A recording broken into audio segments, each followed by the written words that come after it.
Are you searching for the path to joy? Well, if so, stand by. I may have an answer for you.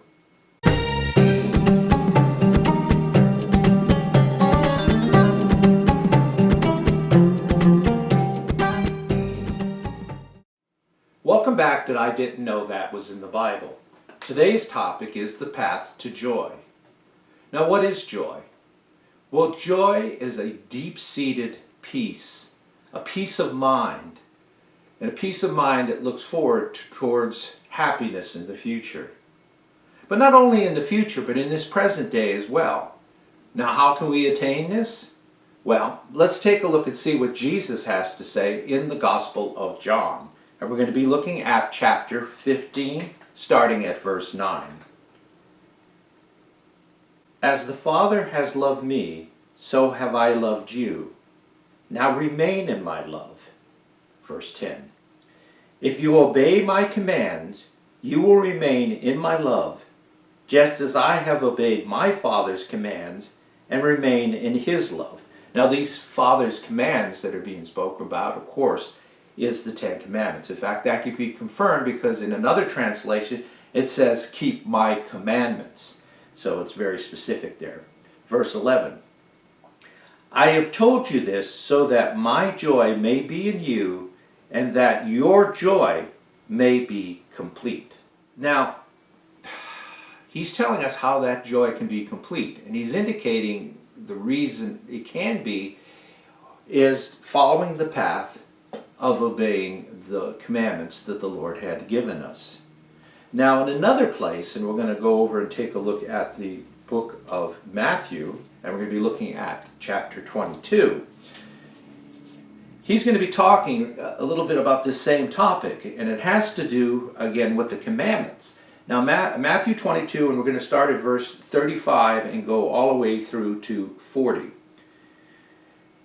Now, it begins. One of them, an expert in the law, tested him with this question. Teacher, which is the greatest commandment in the law? Jesus replied, love the Lord your God with all your heart, and with all your soul, and with all your mind. Verse 38. This is the first and greatest commandment. And the second is like it. Love your neighbor as yourself. All the law and the prophets hang on these two commandments. Now, how simple that can all be. I mean, we normally think of commandments as, rules, regulations, and things that we need to follow. And we view it in a negative sense. But in reality, these things are blueprints that are set out to make sure that we can find joy in our life. Now, if we get along with our neighbor, if we can depend upon our neighbor, and if we treat him as we would treat ourselves, in that regard, we would expect likewise from him. And so there will be peace, basically, in the world. There would be hope. A good example of this is back in 9/11, when we had that terrorist attack. We've seen people that were sworn enemies hugging one another. We saw a certain contentment and a peace that went over the world. I've never seen the churches so packed as I did that first Sunday after the attack. And again, people were trying to cooperate with each other. And that really brought about a joy and a happiness that we were sharing something special together. So you see, that is the key.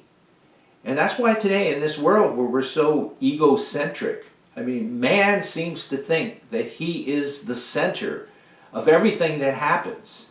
And the truth of the matter is he isn't in control. God is in control. And if we know that God is in control, then we can have that joy and that contentment in our life. Now, one other point I'd like to make is this.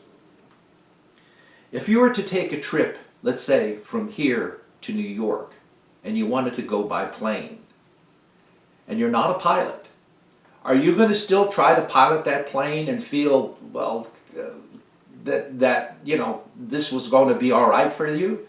That you were going to be able to take off, you're going to be able to travel, and you're going to be able to land safely?